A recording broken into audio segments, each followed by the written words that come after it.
know one thing, I had more home runs than Mark McGwire did. Beginning of the season, I remember picking up the USA Today, and it's like, hey, man, look at this. And he goes, don't worry, that ain't going to stay that way. So Rickey Henderson, they used to call me his caddy. We hung out together a lot. So he would come to my house, play with my dogs.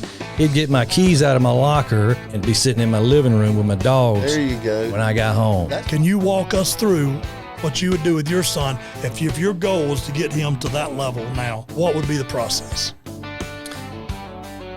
Tell me your thoughts on the swoop monster.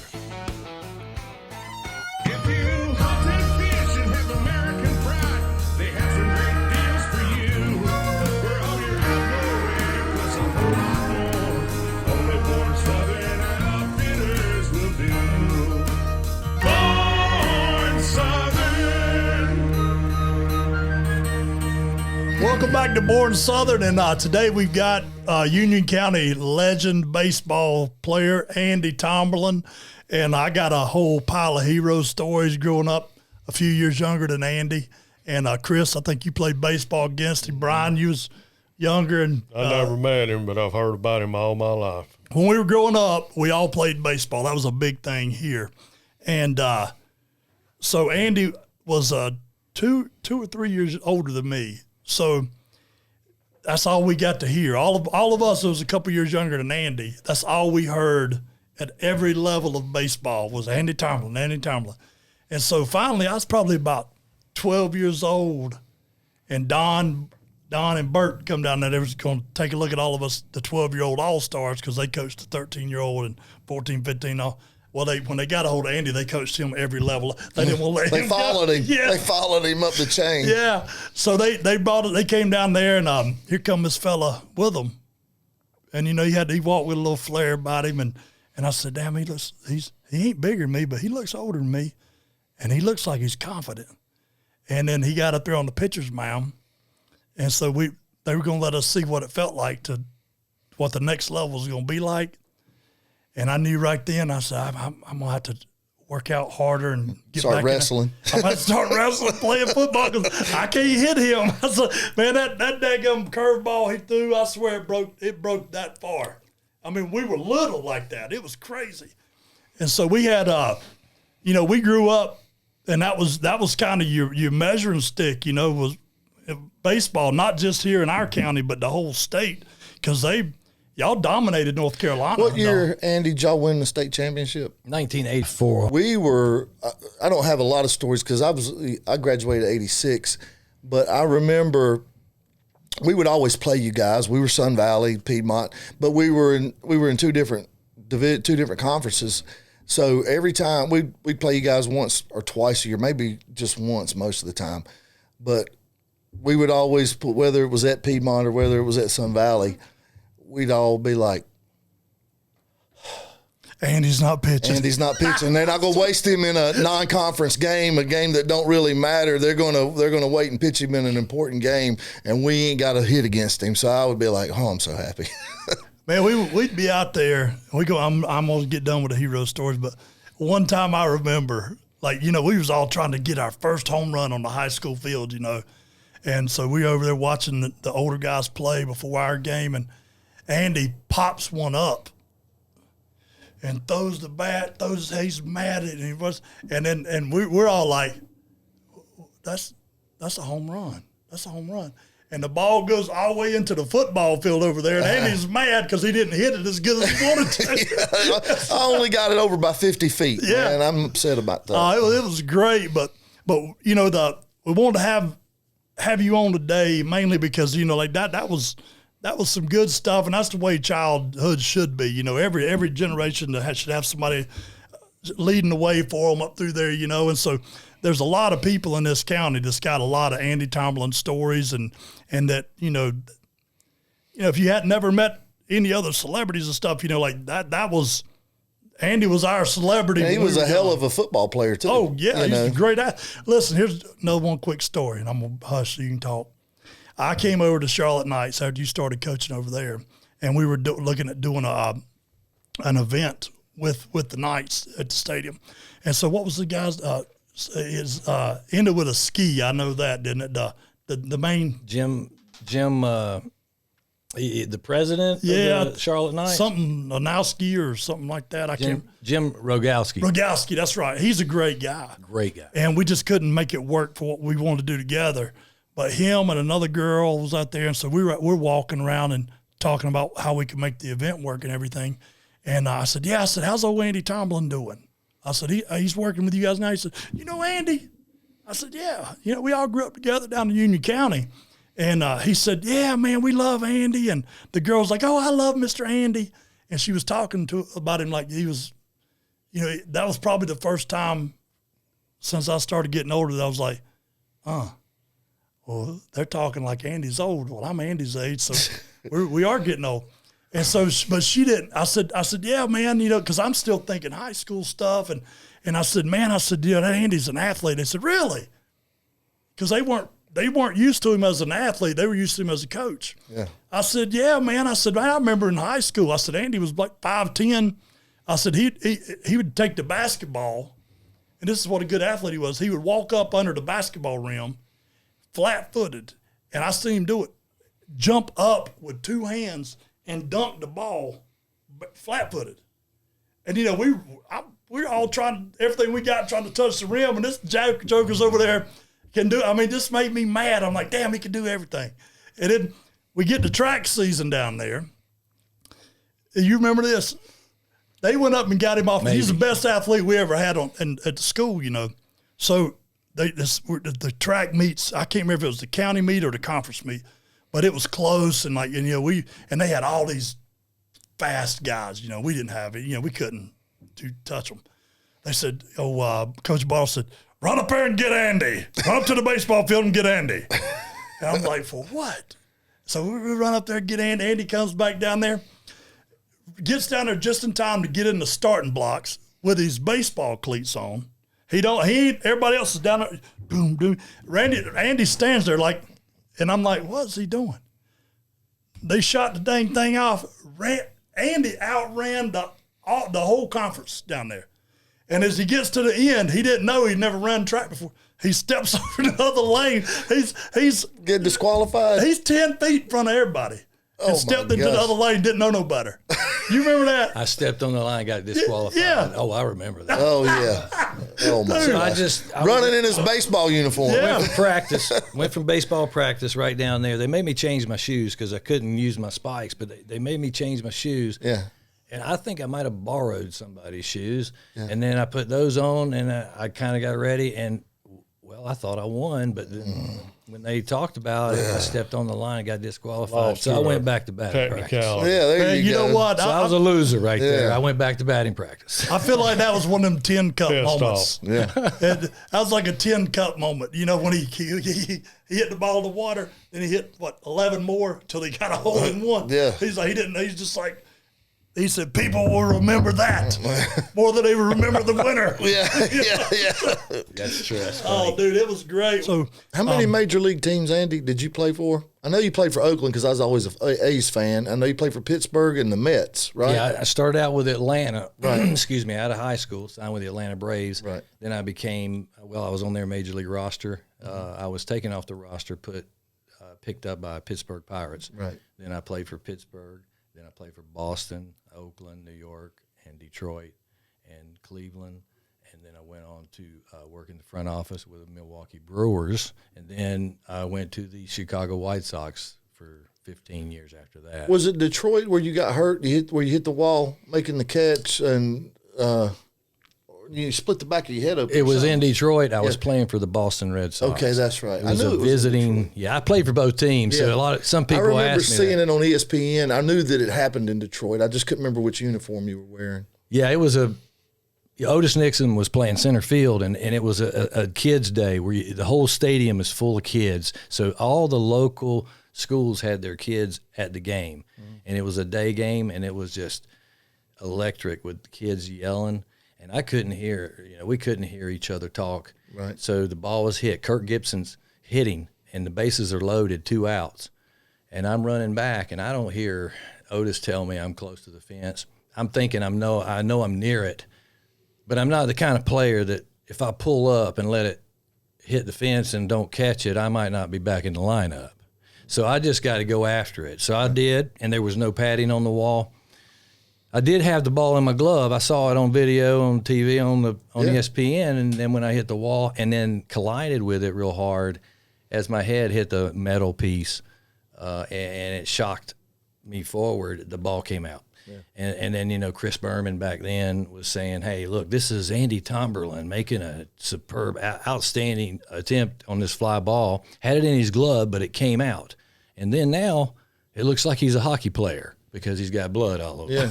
Yeah. And they carted me off, and it was funny, but it did. It had a lot. That was your shot. Like that was the when you finally got like you had your claws in, like they were you had a starting position then, right? Yeah, well, usually I had a starting position if somebody was hurt. I'm not utility. kidding. You were utility. Yeah. I mean, I was a guy that really my reputation in the major leagues was a pinch hitter and like game on the line, like you or a late inning guy hitting against a closer, and that's what every manager I played for told me. Like Bobby Valentine, Tony La Russa, Jim Leland. Well, that's that's a compliment.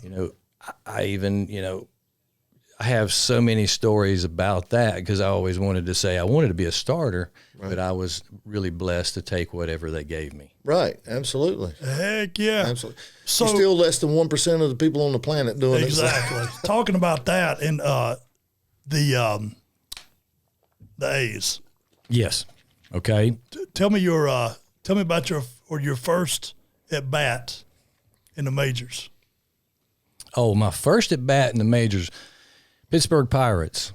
I'm facing Bob Tewksbury, and I think I came in there and I popped it up maybe.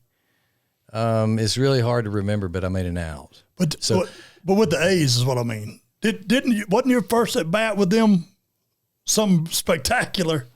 I had was that a legend? Well, no. In spring training, my first at bat, I hit a home run, and that was a spring training game. Right, it wasn't on the back of my baseball card or anything, but yeah, it was off a major league pitcher in the major league camp, and yeah, it was.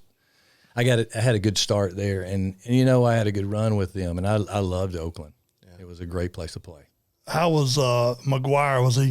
Was he grumpy? I know he's a little thick-skinned back then. I'll be honest with you. one of the best teammates. I had such a great memory of Mac because we always talked about our approach whenever we were facing a certain hitter, and we would kind of evaluate what the pitcher could do, what the ball does, what his ability can do as far as his mechanics. So we tried to break down things to eliminate things that he couldn't do and only focus on what we knew he could do.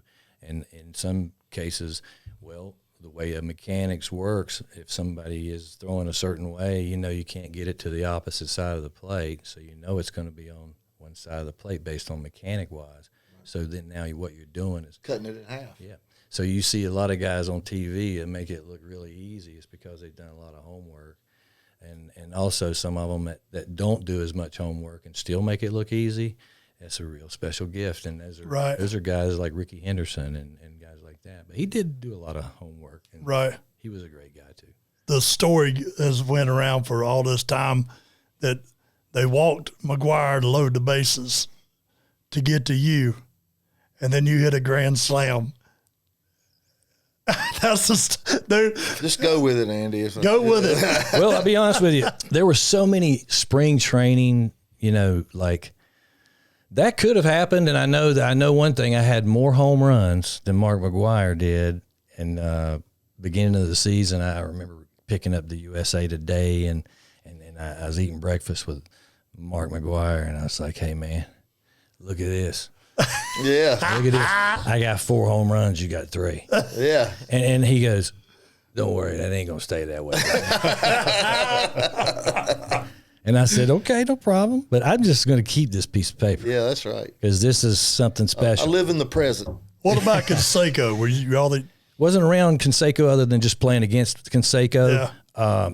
knew him as a competitor, very competitive guy. I didn't really know him very well. So Walt personally. Weiss was there. Was Carney? I mean, Walt Weiss was gone at that time. Okay, yeah. Mike Bordick was the shortstop. Okay. When I was there, and then Brent Gates was second base. Or then we had Mike Gallego, and then you had McGwire playing first, and then Steinbach catching. Scott Brocious playing third base, and then Giambi was there also. That's and before then, he went to the Yankees. And then that's before. That's before he went to the Yankees, and then and then his brother was after that, and I actually got to help coach his brother too when he came to the White Sox later, but. Yeah, but then when you go to the outfield, we had Stan Javier, we had Rickey Henderson, we had Geronimo Baroa, and then then there was me. So I was the backup to anybody that didn't feel like playing, right? Or couldn't play. Sorry, not feel like it. Right, right. Sometimes when guys leading the ERA in the league is I'm starting. Thanks. I got a career 1.88 batting average against this guy. Andy, I'm going to sit this one out. I'm going to let you handle this. That's part of the game, and I was lucky to even have a chance to be that man to get called next. Yeah. So Rickey Henderson, they used to call me his caddy because I was in Oakland with him and I was in New York, and Rickey hung out with me. We hung out together a lot. So he would come to my house, play with my dogs. He'd get my keys out of my locker because – when he came out of the game in spring training, he got his 5 innings. I had to finish the game, so he knew I was going to be playing, take my keys, and be sitting in my living room with my dogs. There you go. When I got home, that's memories, man. That dude was amazing. That is by far, not just because I was an A's fan. That is by far the best leadoff hitter in the history of Major League Baseball, and he's hanging out playing with your dogs at your house. That's pretty cool. That's pretty dang cool, man. It is. Tell you a story about Rickey that just gives me chills. He led off the game with a home run, and he used my bat. All right, so we used the same model, but he didn't like some of the bats he had that we had on the road trip. So he said, "Tommy, let me use your T141." I said, "Yeah, man, go ahead." Home run. So he comes in, and at that time he had the home run record for leadoff home runs. Yeah. Well, he's just shaking everybody's hands, high-fiving. I just broke another record, and that's mine. So that's the way Rickey talked. But then he looked at me and he goes, "And you ain't getting that bat back." Yeah, there you go. There you go. I was going to say, no, I'm going to get it back, but I'm going to need you to sign it, too. Well, he actually gave me 3 bats for that one bat and signed them all to me. That's cool, man. It's really, really neat. Well, I don't know who's more superstitious. It's got to be fishermen or baseball players. Because some of them guys that they do their same little routine in the batter's box where they mark the dirt with their bat, or they cross themselves, or Lenny Dykstra would pull out and spit an ungodly amount of tobacco and seeds all at one time while he was batting, and everybody gets in their routines with baseball, their favorite bat, their favorite glove, whatever, I remember we would do rally hats, and if we were down late innings, turn your hat inside out, and you see them doing on Major League still does that kind of stuff today. Very true. And the way the game's changed now, those routines have to be diminished because you can't step out of the box. You got so many seconds. They got a clock on the pitcher. They got in between pitches. You got to understand that these rules. When I was coaching, these rules came in when I was coaching in the fall league in Arizona in 2014, where they were doing testing to see if they would want to use it for Major League Baseball. So we used it, and it irritated the pitchers and the hitters, but you have to adjust to it if it's a rule. So what happened was guys that used to step out, fix their batting gloves, Garcia Parra, Dave Justice, those guys had that traditional. That just their antics gave them that comfortable feeling that they just did it because that's who they are. Well, that time's clicking, and you can't do that anymore. So the game's speeding up, and they've done that for many reasons. Do you think it was good for the game overall? I think that, speeding the game up by less fans. Commercials. Right. No, I'm just kidding. That's being sarcastic. But the thing is that, I'm a traditional old school baseball guy that was brought up in the game that if you struck out, that's a bad thing, and you scratch and you just do anything you can to get on base to help your team. So it was we were raised to be a team player, and I think that the game has changed to more of a showcase for individualized play. And you know, we all are teammates, but it does get, you know, all this the metrics and all of the analytics that are out. So much information for us.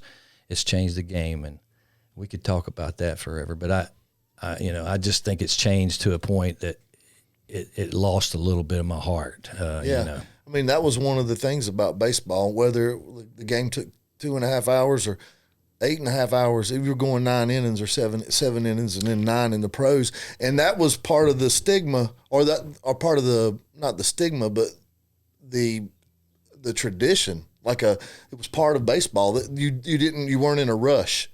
Right. One place you didn't have to be in a rush, you know. Yeah, because, you know, back whenever baseball was more of a strategic step move and situational move, like, you know, you have situational pitchers to come in to face certain hitters. So that's kind of been taken away more, and it's like you don't see as many.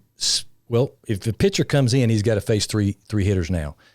Back then, you could bring in. Really? You could bring in. I didn't know that. Yeah, that changed where a pitcher has to throw to 3 hitters. So you have to look a little bit deeper into how these matchups go, if this is a good move or not. Right. So it puts a little bit more of a different strategy into the game. But the left-handed specialist, the pinch hitter off the bench specialist, it seems like there's less of them, and there's less situations for that need because of the strategy of the game and the way it works. So you think the strategy of the game now is just try to get somebody on and hit a couple of 2-run homers, 2 or 3-run and a 2-run, instead of sacrificing people over as much, or putting in that guy that's just going to hit it the other way so that runner can advance from second to third? Or you think it's just more big show now and not the minute things that they used to do? Well, it's a good question, because I think the analytics and everything, that information has clogged our brains so much, and it's really filled the world with information. So now everyone has got more information, so they think they have the answers, and so to speak.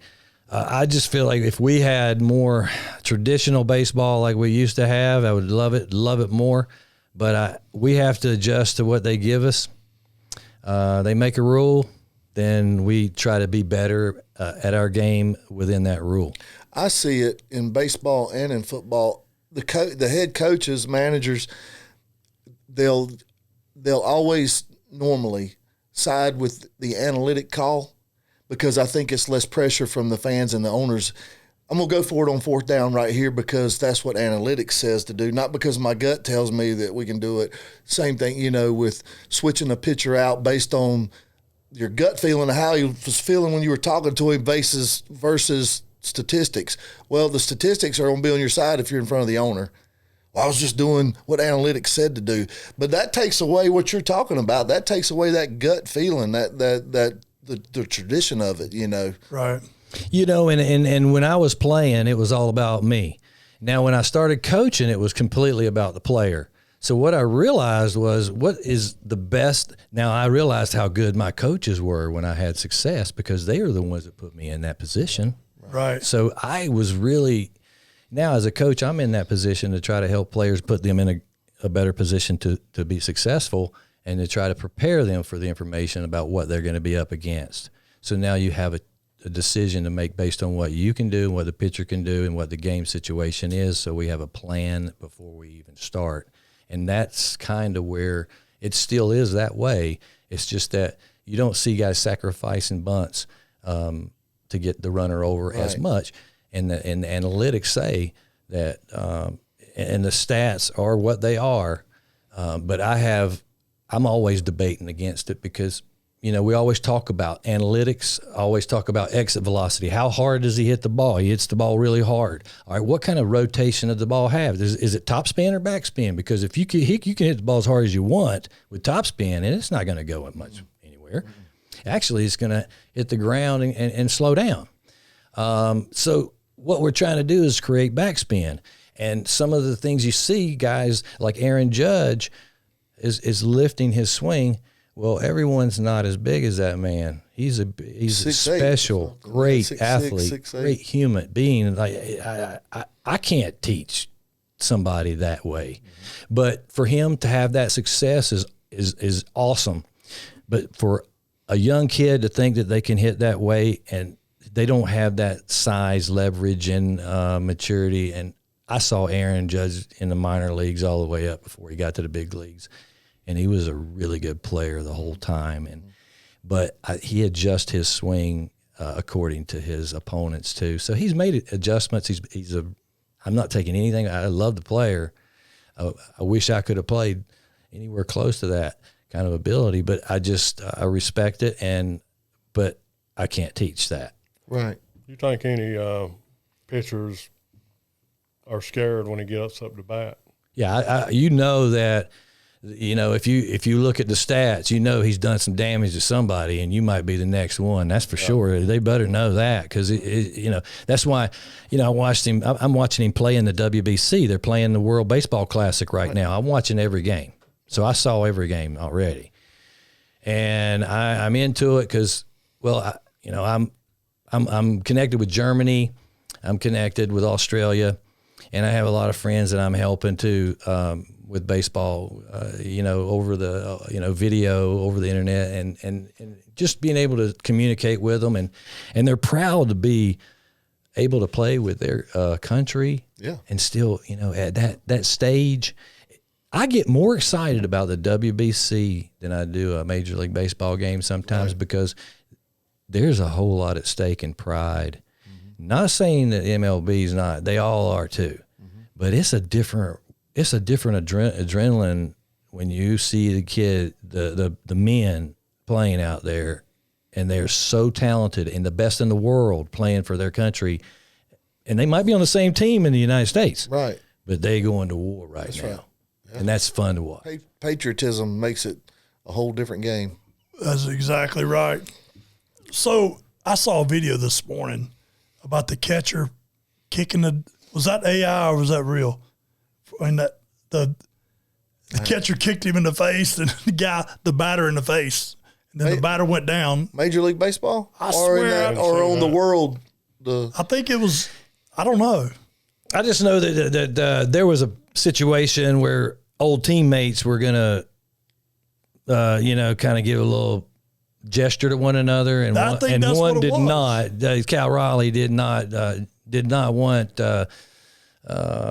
His old teammate to give him a fist pump or whatever because they're competing against each other. Stay locked in and play the game. I mean, This is kind of like, okay, we don't fraternize. We can go eat a steak when it's over with. Right. Yeah, we definitely, I was taught when I was with the Atlanta Braves, if you went out there to communicate to fraternize with the other team, then go get their uniform. Yeah. Because they ain't on our team and we got to beat them today. Right.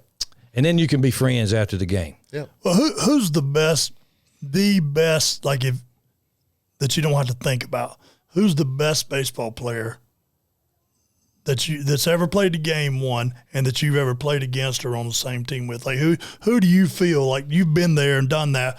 Like who's the most solid player that you've ever had experience with?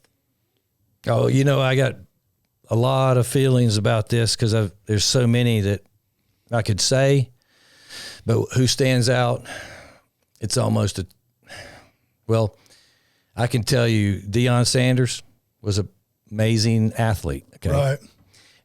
He was a better football player than baseball because he's a football Hall of Famer, but he was one of the best teammates I've ever been around in my life. Didn't Jordan say he was the best athlete he's ever seen? Or Bo Jackson. It's between Deion. It's between them two. Deion is one of because I got to work out with Deion and we would share information and try to, our workout routines, and I would try to keep up with him.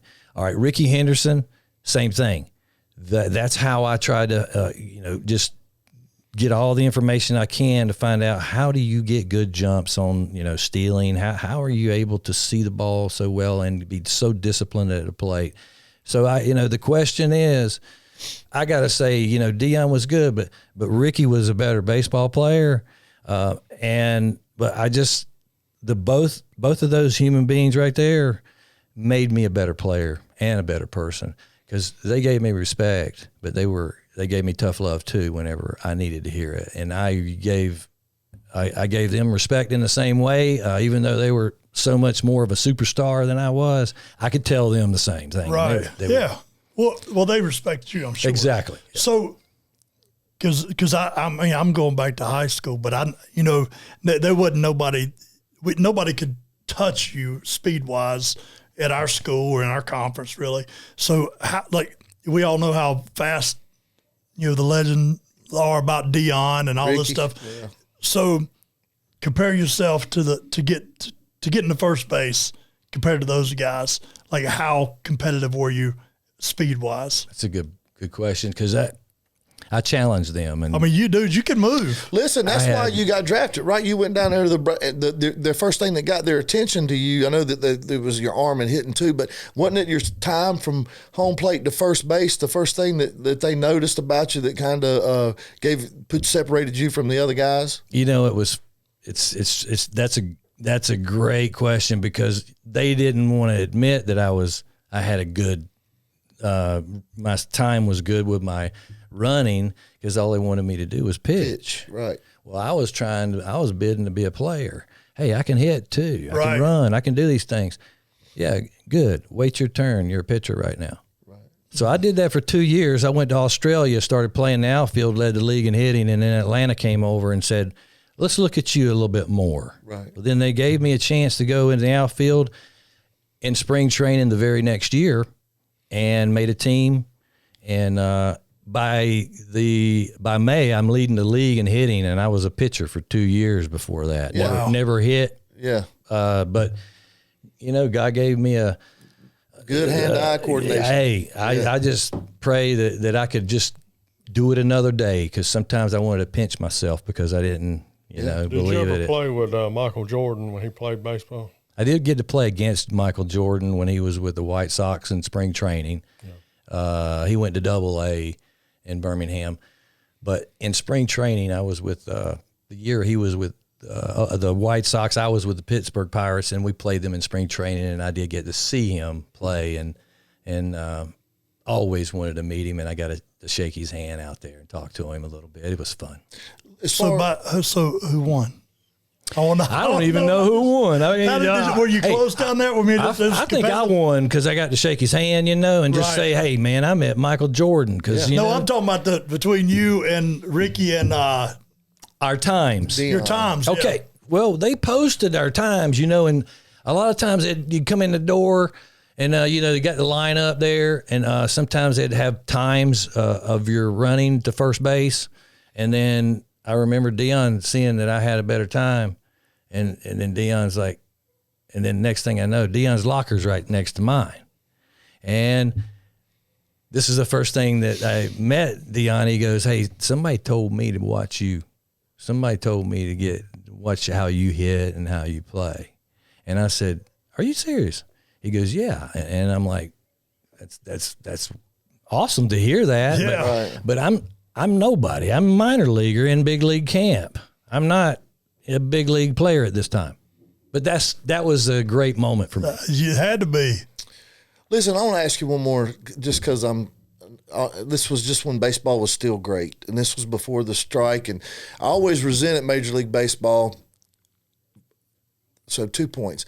Number one, when it was kind of floundering after that strike, and they were struggling to get folks in the stands, and all of a sudden Barry Bonds and Sammy Sosa and Mark McGwire, who was already big, but all of a sudden these guys are Lenny Dykstra, so many of them, Canseco, no denying that. But Major League Baseball management, the higher-ups, had no problems with those guys taking some performance-enhancing things when it was saving their butt, when it was putting fans back in the seats of Major League Baseball.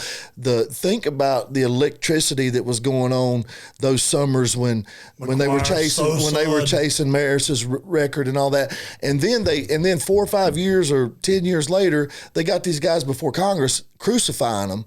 And I'm like, you knew when they were doing it, but you didn't say anything then because you was making money off of it. And now you want to act like you're this moral, ethical, governing body. And I just thought that was very hypocritical. I wish when McGwire and those guys would have been up in Congress and in their testimony, McGwire was very emotional up there, and I think he took the fifth. I can't remember.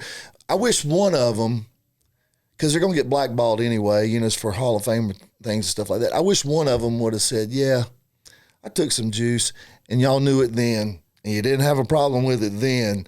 But now, after we got everybody back and baseball's up and running strong and ratings are up and everything's good, now you want to crucify us. You didn't have any problem with us doing it when we were doing it. I mean, But they wasn't hiding nothing. Shit, anybody that had eyes could see. Well, everybody was doing it. Yeah. Like, what's the big? it is a level playing field because I can look at you. I can tell you because I did it, wrestling and stuff all my life. So, I can look at somebody and tell when it's they're on. Yeah, and don't crucify a man 5 years after the fact when you knew it. So I just wanted to talk about that because it always bothered me that all of a sudden they were this ethical, board of leader, all the upper management, and then they didn't have a problem with it, when it was actually going on. And then the other thing, I just wanted, were you teammates with Andy Van Slyke? Absolutely. How did you, Andy was one of my favorite players, and so how did you feel about Andy? Had a great relationship with Andy, and he was, when he got hurt was when I got called up to the That's Brewers. what I thought. So, he taught me how to break my glove in. I'm in the major leagues, and my glove looks like crap, right? Right. It looks like a pancake and out of shape. And I'm not worried about that because I got there because of my bat, but I'm really wanting to do the best I can to stay there. Right. But then Andy was telling me, he goes, "Hey, look, let's do this. Let's break. I'll show you how to break this glove in." I still got it today. Yeah. Best glove I got. I ended up coaching his son. Cool. And told him the story. He ended up playing in the major leagues, doing Scott Van Slyke. Yeah, I remember. Really good family. Well, listen, love the people. Give the listeners, tell all these young folks how to break your glove in right. Well, I'll tell you what. Now, there's different ways. The way Andy did it was, it must be different because I don't ever hear people talk about doing this anymore. But he took my glove, he filled the sink in the bathroom full of water, and he dumped it in there, and he just kind of dumped it like 3 times. And then he got a clothes hanger, and he hung it up in the shower and let it drip dry. And then we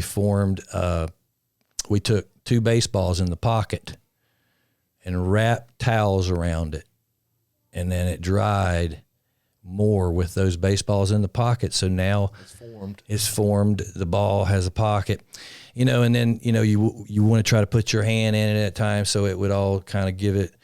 So that process, it took a while, but doggone, it is the best glove I've got. I've done it again, and it's not as good as the one he did. Well, that's something that the young folks, when everybody needs to know. We would have never thought about putting water on our leather glove. I've heard of people putting shaving cream on it. I couldn't believe it. All kinds of crazy stuff. Shaving cream was always something that guys use because it has a little tackiness, and it also sticks to you. The ball can stick to your glove a little better. Yeah. So it also helps the pitcher out when he needs a little something on his fingers just to throw the ball. So that was something too. With shaving cream and you sweat, you touch it, it becomes tacky. Now that's a substance that helps you get more rotation on the ball. Yeah.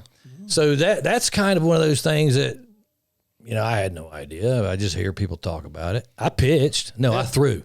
When I was on the mound, I always joke about it because I threw the ball. Because if pitching has a strategy to it. If you're just throwing it to throw it to strike people out every time, like I was trying to do, like that's not good. You won't last very long. Because I wasn't learning how to control things and how to put the ball in certain places or what to throw. I was just trying to strike guys out. My mentality back then, and that was when I was with the Braves and A-ball. Leo Mazzoni's my pitching coach. Mm-hmm.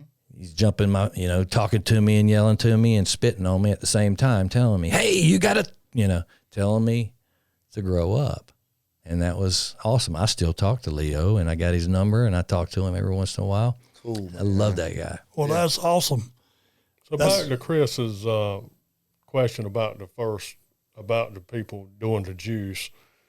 How do you feel about Pete Rose, how he was done, the way things are today? Okay, so I worked with Pete Jr.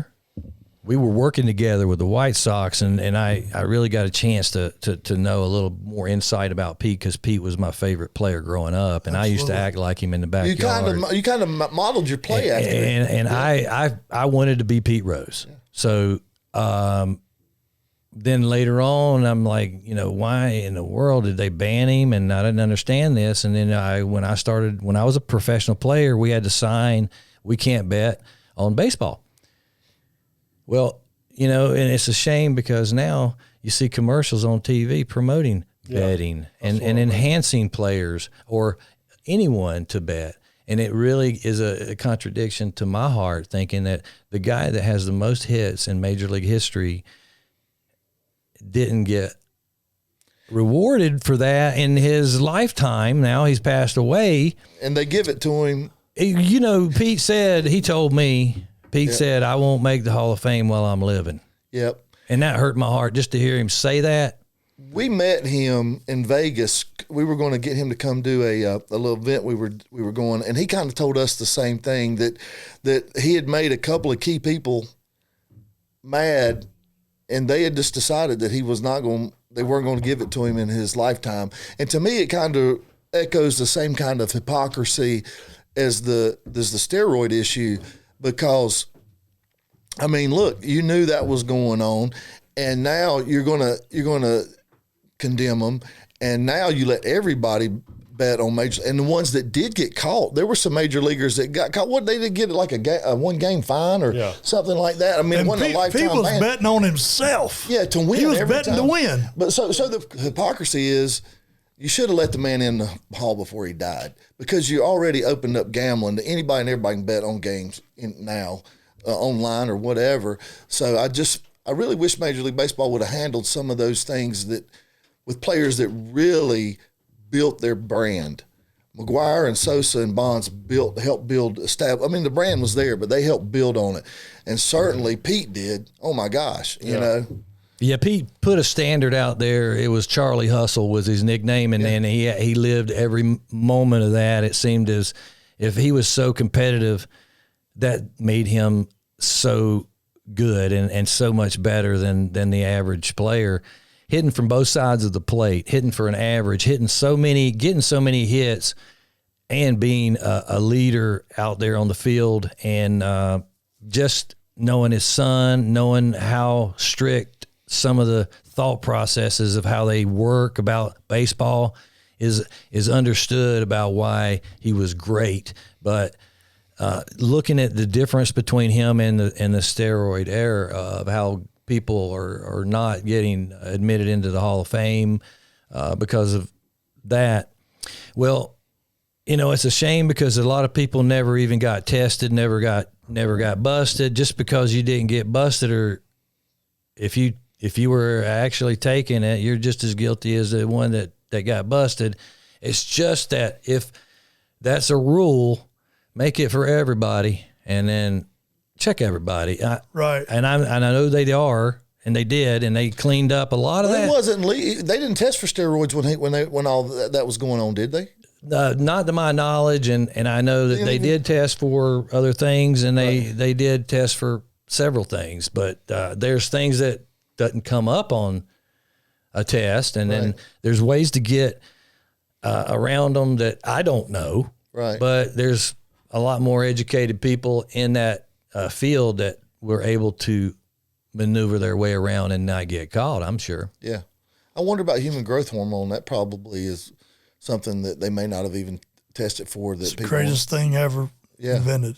Yeah. Because it doesn't show up as a steroid, I think. It just shows up as a natural human, a growth hormone, I guess. After about 8 weeks, you'll think that somebody done sold you a bill of goods, and about that 8 week, you never brush your teeth, and all of a sudden you look in the mirror and you're like, I got abs.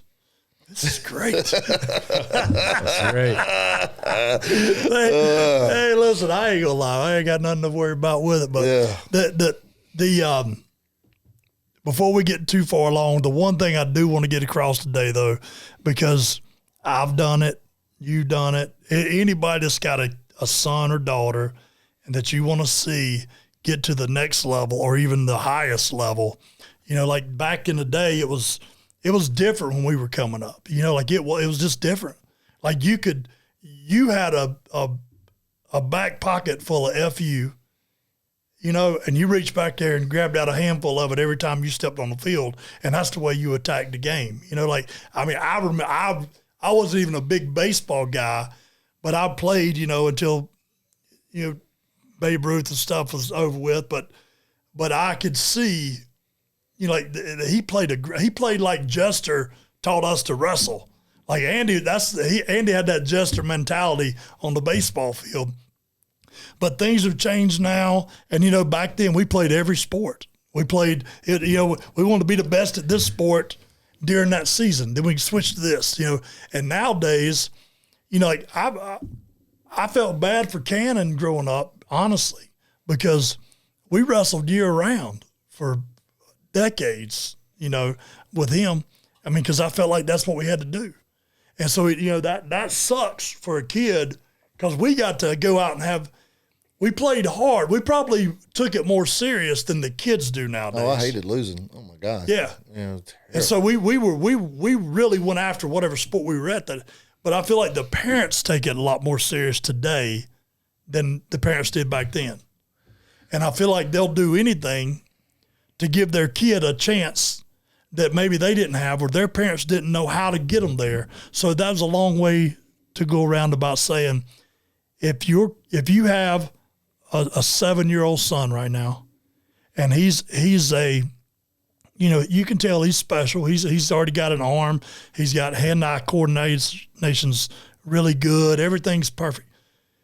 What can you, as a player and as a coach, and if you've done hundreds of camps and everything else, tell us what the best route to take for your son from this level to this level to this level, like in your opinion, because I know parents are out here going, hey, I want to know what that guy's got to say.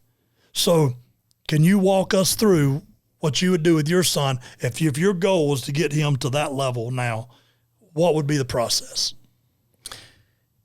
Things have changed so much that when we came up, it's almost so different that it's not even the same subject, because now everything's a showcase.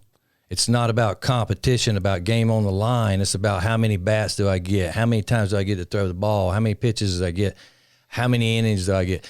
It's not what's the score? How do you – so what we're trying to do is, it seems like we're developing show ponies in order to you know, look good in batting practice and see how hard you can throw the ball, and the harder you throw it, the more stress you put on it at a younger age, higher chances of injuries. And now they come up with Tommy John, which also, he's another guy I met that, you know, he used to help with the indoor batting cage that I used to have, and I gave him a key. I said, dude, come in there anytime you want, man. We want to talk. Yeah, and he used to come in, and Tommy John used to be the announcer for the Charlotte Knights. Yeah, I knew Tommy retired to North Carolina. I can't remember where. And then he went on to announce his son, I think, might be with the, Twins, Minnesota. So announcing. So Tommy was also talking about, you know, we always talked about how things are, you know, we train differently. We as coaches need to be engaged on what is best for these players today. All right. To answer your question, what I would do is have my kid be a baseball rat, and that means have that ball in your hand, play, and then play catch. Make sure that you're competing, and just let the game tell you how good you are, instead of let your parents tell you how good you are, because your parents are going to tell you that you're great. All right. I'm going to tell my kids I love them, and I do, and they're the greatest, because they are. But I want to slap them sometimes because the tough love's there. Right. Because I want to help them better themselves. just like my parents did for me. And, you know, they gave me tough love at times, and maybe they should have gave me more, but I loved all the tough love that they gave me. Yeah, me now. But I want the kid to play ball and have the ball in his hand and to be able to say, you know, play catch. Can you play catch with your partner and hit their glove every time? I don't care how hard you throw. Can you do it consistently? If you don't repeat it, you don't own it. So for me, consistency and being able to repeat it, you have a chance to add your personality to that, whatever talent that is. So let's just make sure that we can repeat what we do and be good at that. And then the game tells us where we stand on how. Because natural ability is what it is. You can refine it and train.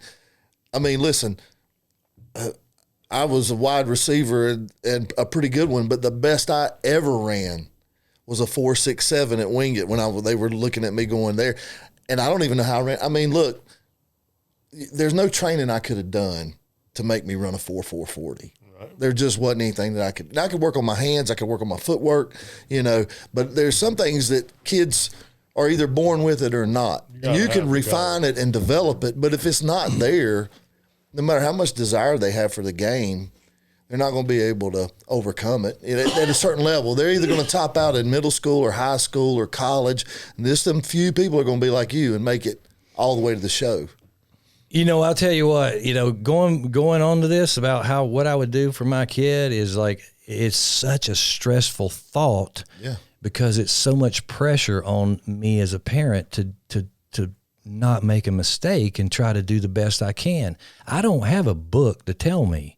I could look on the internet and Google stuff, but to be honest, I think you have to be in the moment and you have to listen to the player, listen to the kid. What do you want? What do you want to do? I want to help you do that, but I don't want to make you do what I want you to do, because it has to come within. I think that fire. Mike, you said something about I played with something in my back, like a chip. Well, that was what kept that edge. Is what I had to create an edge to get pissed off in my own mind, not to be mad at, just to fight. It was about how I was not going to let myself be beat by not giving my best. And I'm going to be prepared. To do your best. That's right. I'm going to do everything I can to prepare to execute what I'm asked to do so I can get a chance to do it again. And as a kid, I want them to they need to learn the game. And then this is the biggest thing. Watch baseball and watch. Be a student. Watch the other players your age play the game. If you're watching major leagues play, understand that's a finished product. Don't expect to go out there and perform and be exactly like that. But we do need to have them as role models to be wanting to be like that. Mm-hmm. But we're different. So we need to make sure we understand ourselves. And how you understand yourself is to get in there and play. Find out what you're good at. And the game tells you if you can repeat it and compete at it. I know some parents would ask this, because I would, if my kids were younger. If you've got a kid that's either your son or a relative, whatever, that you see that kind of next level spark, talent, or maybe not for the pros necessarily, but to make it on maybe the college level, at what grade level or age would you constrict them to just that one sport, to practice in that one sport year round? Because like Mike was saying earlier, some of the greatest things, and it helped us physically in the other sports too. When you're getting better at basketball, your footwork and stuff's going to help you as a wide receiver, or defensive back, running back. When you're getting good at baseball, that hand-eye coordination is going to help you if you want to go play golf or tennis or whatever. So it's good to get those different experiences to round you out. But at what point, age-wise, would you say, man, you got to quit? Like your senior year, you didn't play football because you knew you were going to go to the pros and you didn't want to risk an injury in football, even though you were all-conference football player. At what point would you tell parents in the day and age that we're in, hey, this kid's probably needing to quit worrying about too much of the AAU basketball summer stuff, and they need to jump on baseball full time. Or if they were a basketball player and they were better at that, at what point do you think? I think it needs to be where after they've kind of matured physically a little bit, because how do we know what we're good at? And we're still growing, we're still learning. Right. And as you're a kid, you got a dream to do something. You might be wanting to be a basketball player, but you're my size, and you ain't gonna be Spud Webb, man. No, I'm just kidding. What I'm saying is be realistic with that dream. Right. All right. At the same time, you're learning how to be a teammate.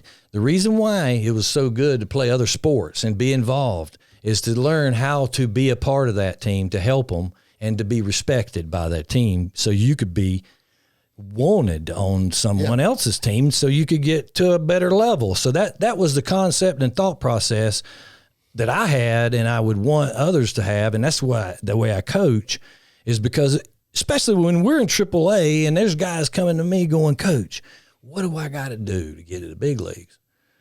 And I'm hitting 330. They're that close. I'm like, you just have to wait for that opportunity. And if you think that you have to be something different, then I can't help you, because you're good enough to be in the major leagues. It has to be a spot for you.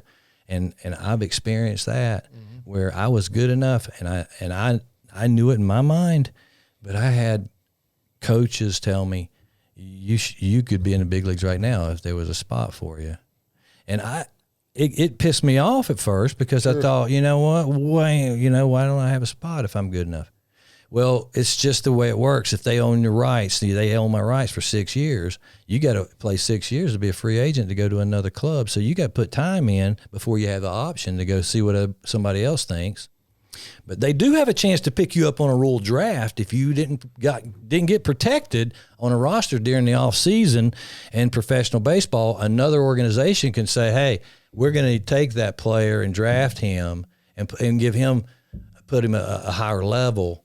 And draft him from that team. And that happens quite a bit. And that's how they scout the scouts. Yeah. They just because you get drafted by a team doesn't mean you're going to stay there, because you could be bargaining chip power, because they're going to take the best player when their chance comes.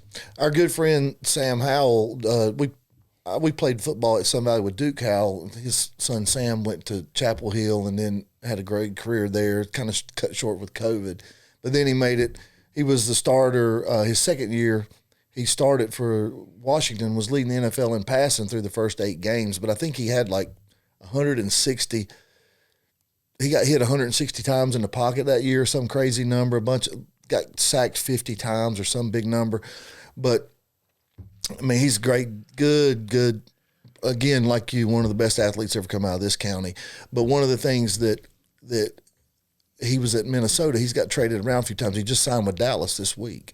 But one of the problems that he had when he was, I think, with Minnesota was it was just opportunity.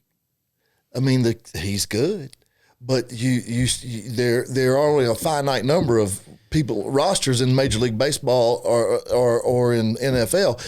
You got to wait for somebody to vacate a spot, either through injury or retirement or whatever, to get the opportunity. But then, like Andy, you got to capitalize. You got to be ready and capitalize on it when it happens, because you may not get but one shot. That's right.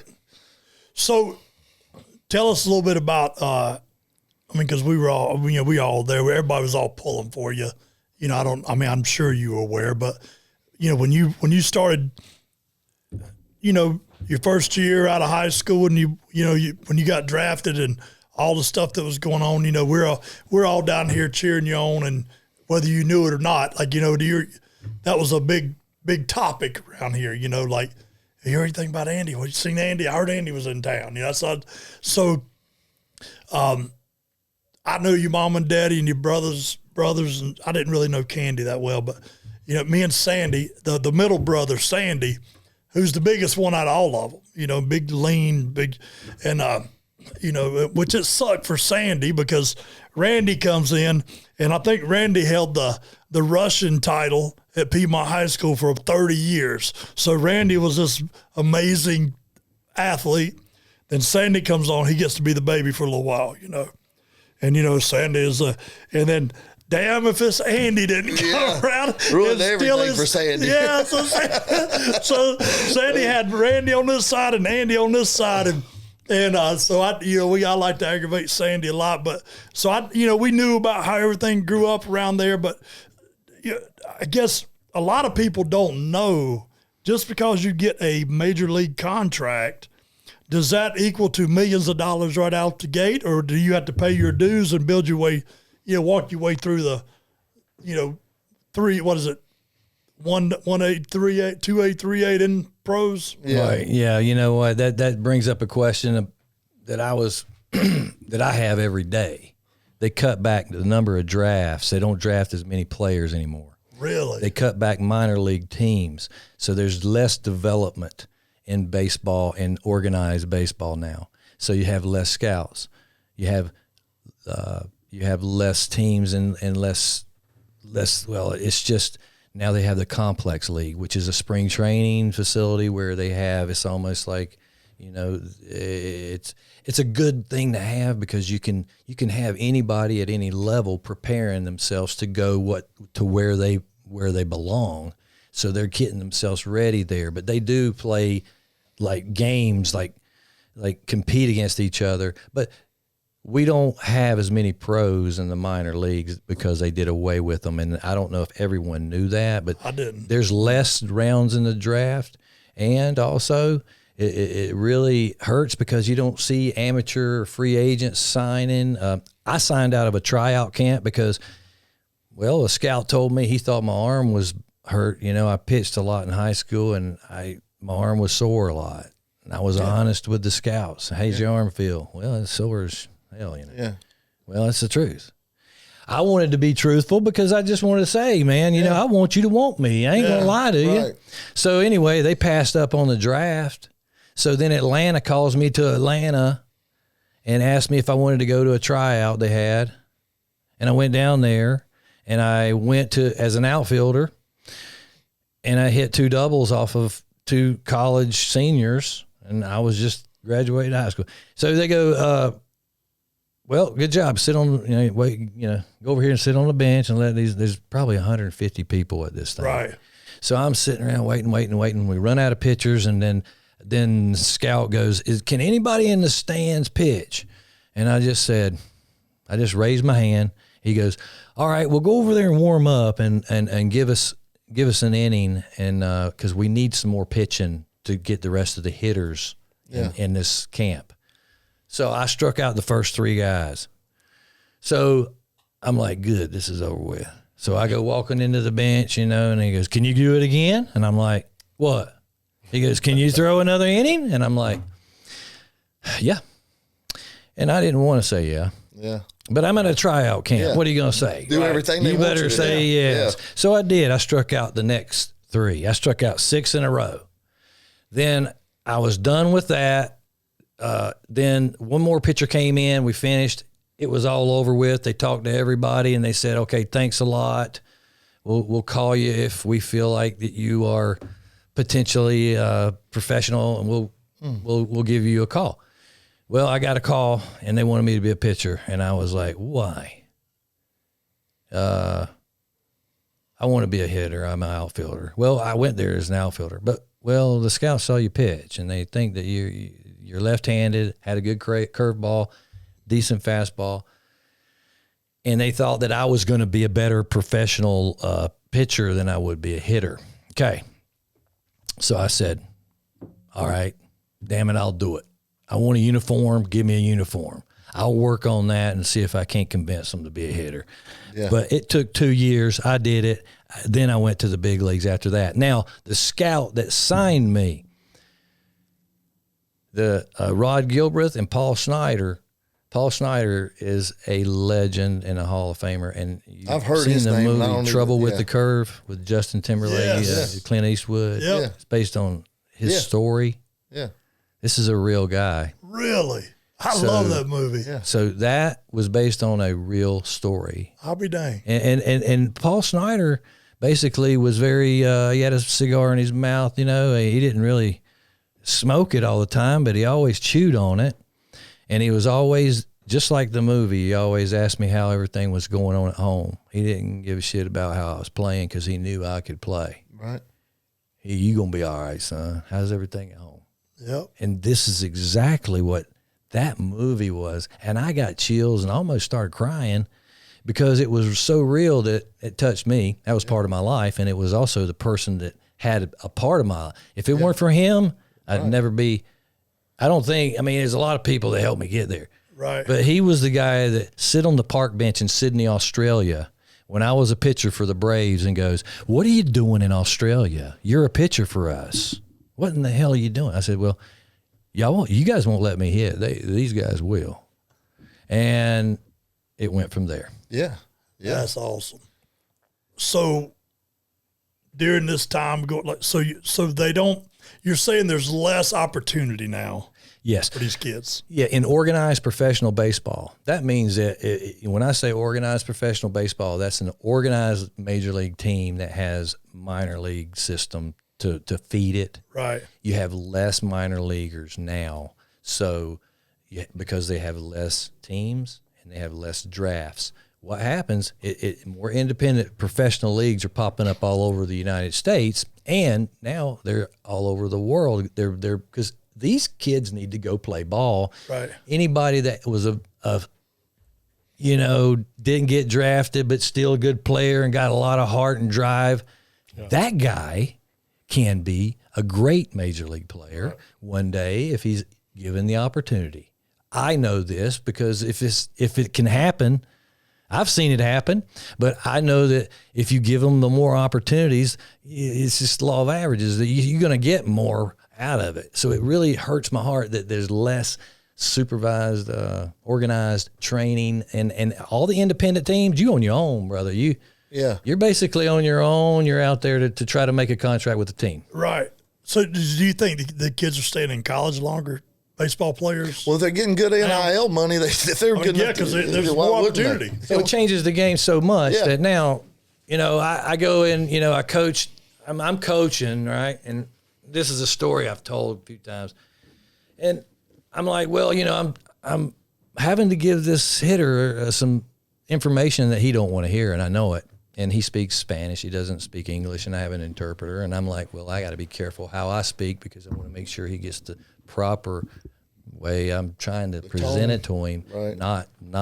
I'm always giving respect, but when you have to let somebody know that they need to work more or they need to do something to get them in line to compete because they have the ability, we just want to help put them there, right? Or help them get there. Help them. So when I'm talking to him and he's looking at me and I'm looking at the interpreter, and the interpreter is a good friend of mine because I coached the interpreter's brother.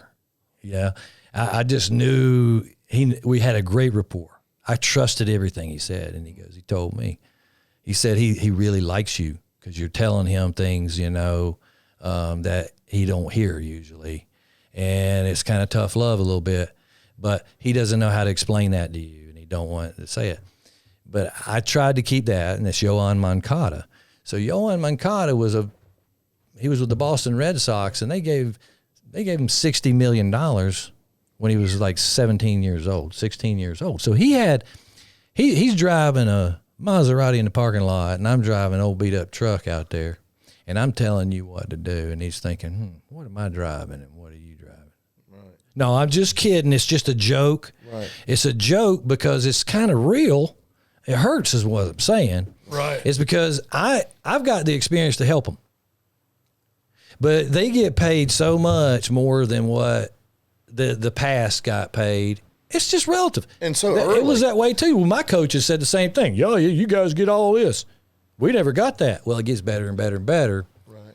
But they get paid more now. Well, nowadays it's amazing how they're giving. There was a 8th grader here in North Carolina that had already they pulled him off of the football team because he had already taken a big deal on an NIL deal in soccer, and the kid's in the 8th grade. You know, I mean, I don't see how it could be good because in my opinion, if you're in that major league locker room no, let's just say you're in a college baseball locker room, and this dude knew a few people that you didn't know, and he's maybe this much better than you on most days. Every now and then you might get him.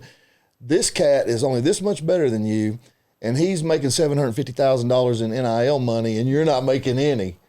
You know what I'm saying? And how can that not create discord in the locker room? Now, if I'm the worst guy on the team and he's the best guy on the team, I'm probably like, well, he's the best guy on the team. But if you're right there with him, there's not enough money for all those guys. Right. You know, so it's a lot of it is who the sponsors like personality-wise or the coaches like. And so I don't see how that's good for sports, for amateur sports. I just don't see.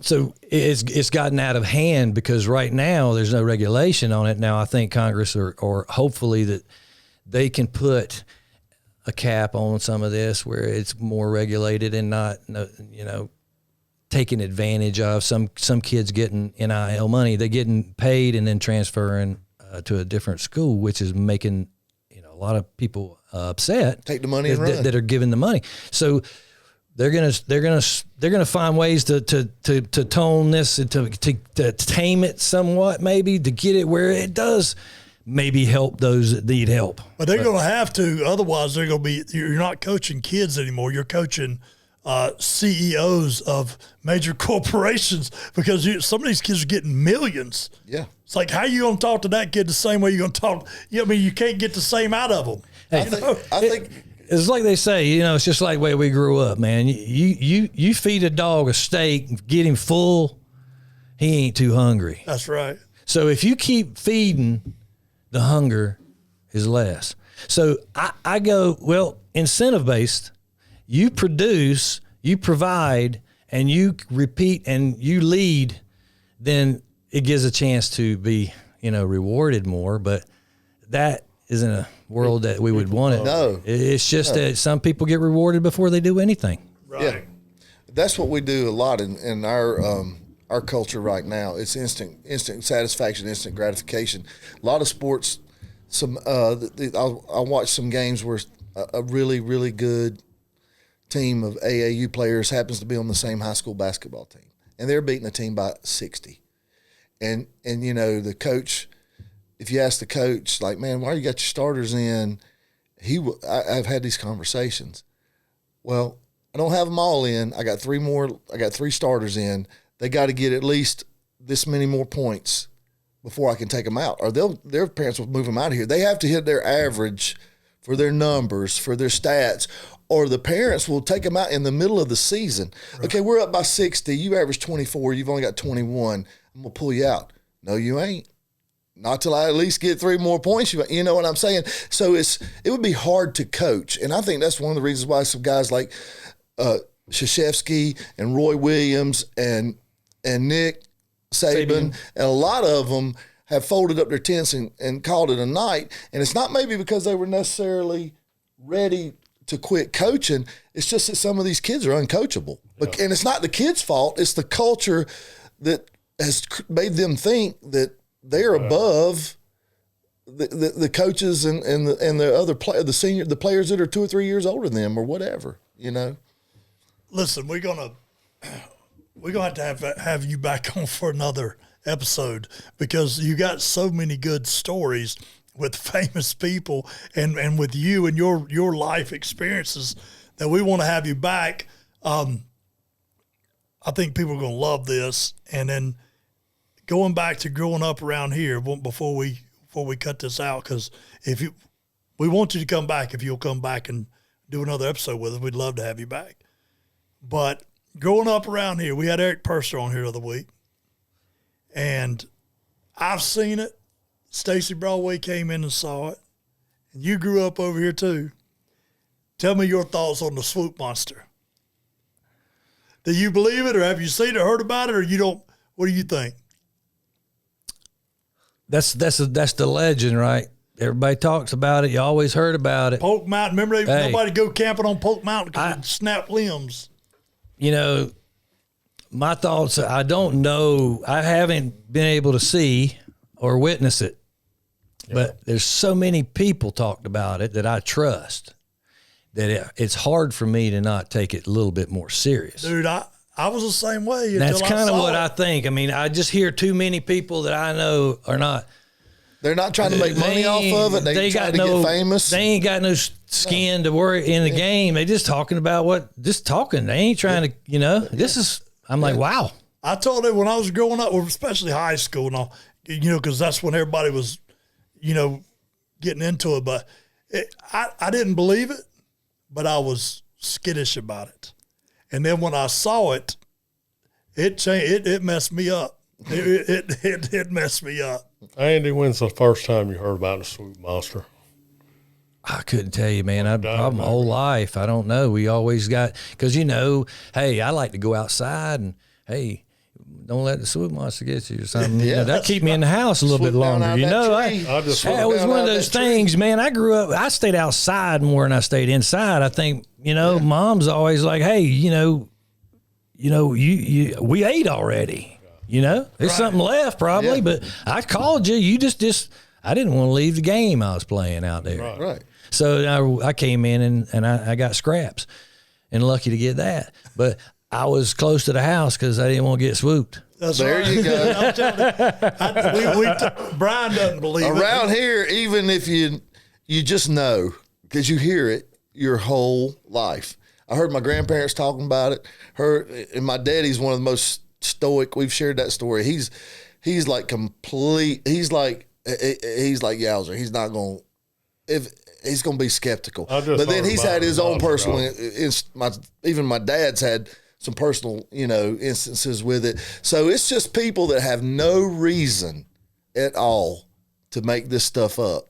They got nothing to gain. No. They're not trying to write a book and get paid for it. I told them, I was like, man, if you grew up here in Union County your whole life, I just about guarantee you, 99% of people, if you scroll through your phone contacts, there's one or two people on there that's seen it or heard it or something.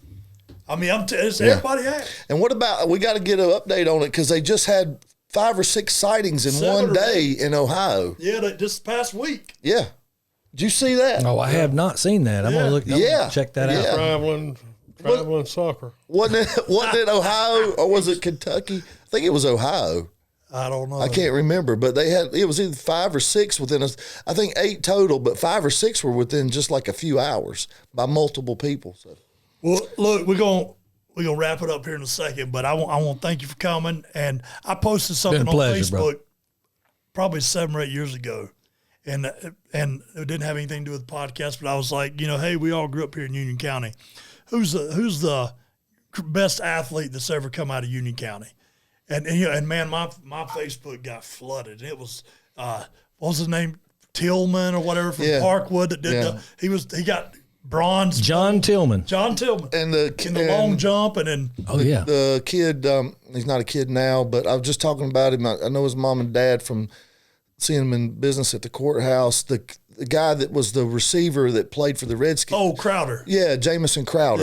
Yeah. Went to Monroe and had like a 12 or 14-year NFL career. And what was the boy's name? The fella that he broke Walter Payton's rushing record, NCAA rushing record. Natron Means? Or no, he was from Concord. He was a Monroe. That was a Monroe. League or was it? No, it was Rickey, Richard Huntley. Yeah. Richard Huntley. He broke the all-time NCAA rushing title, and then the center snapped the ball over the quarterback's head like it with seconds left of the game, and he went back there and fell on the ball and lost at the last. Lost 4 yards. Lost 4 yards and lost the.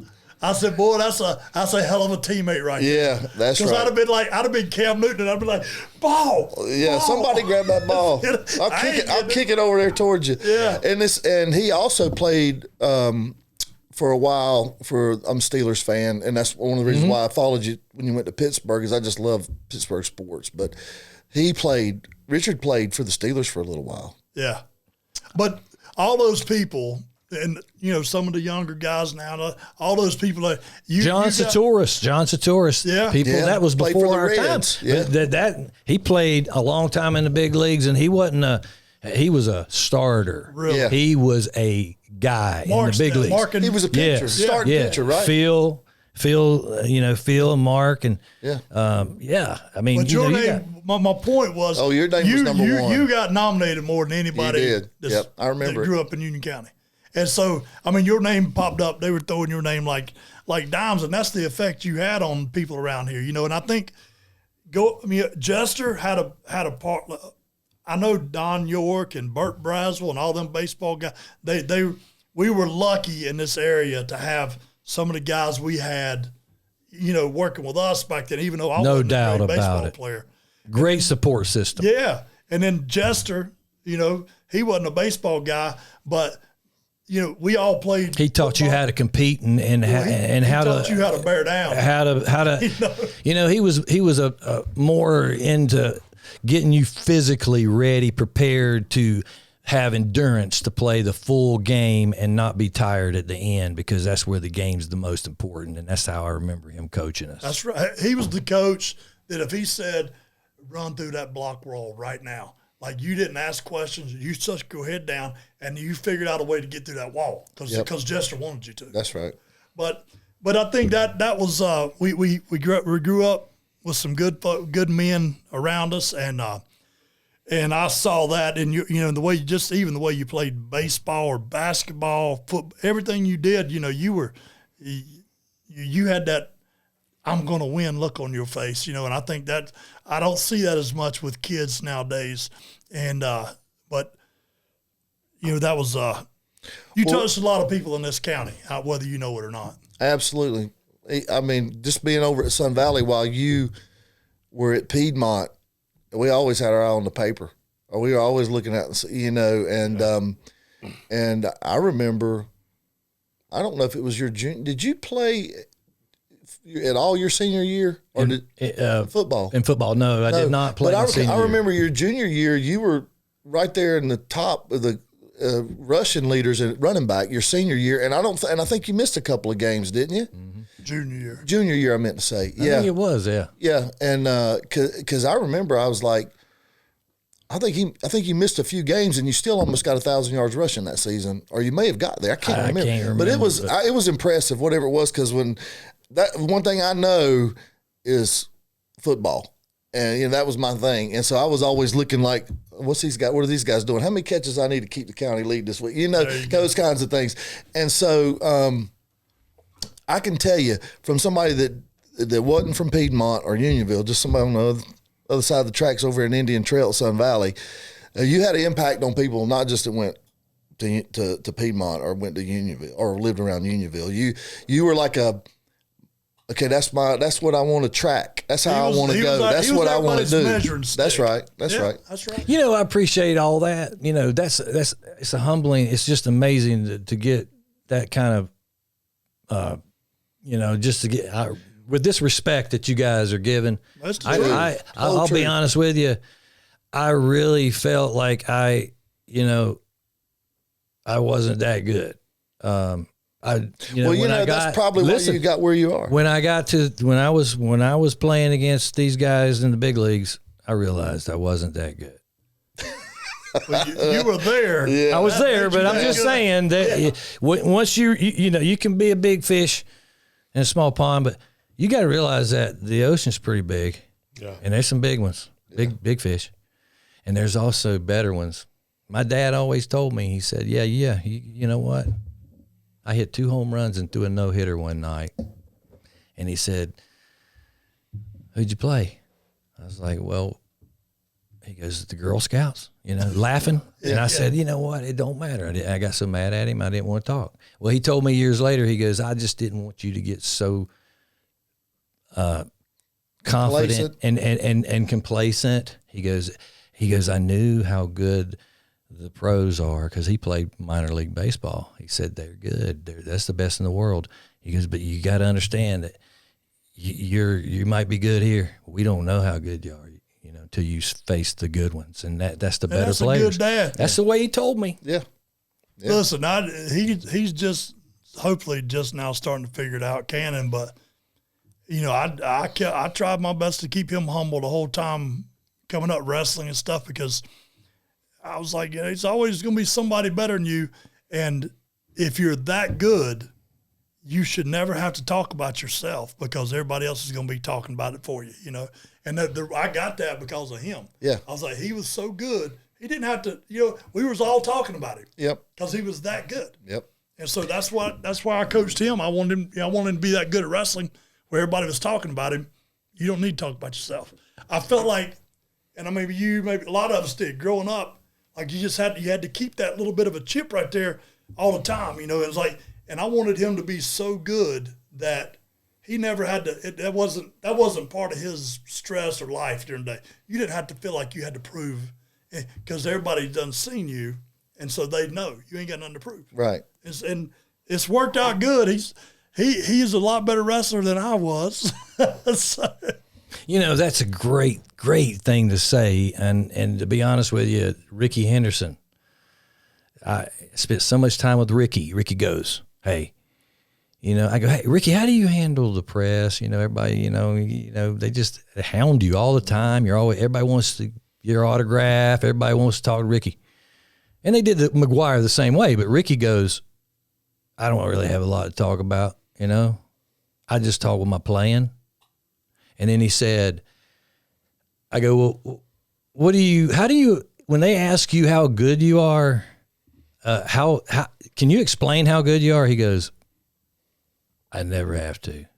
There you go. He goes, if I'm good, they'll tell me. If I got to tell you, I'm probably not that good. Yep. Yeah. And I'll never forget it the rest of my life. Yep. That's the way I still coach. Mike, you said it to your son. I say it to everybody I coach. Hey, look, you know, if we're caught up on how good somebody is, you know what? The best ones, they tell you how good you are. If you got to tell everybody how good you are, you probably are not that good. And that's the team thing. Yeah. That's for real. Yeah. Well, man, so good to see you. And Great being, it's an honor being here, brother. Thank you. It's been an honor. It's been great. My friend. Thank you for coming, and stay Southern, y'all.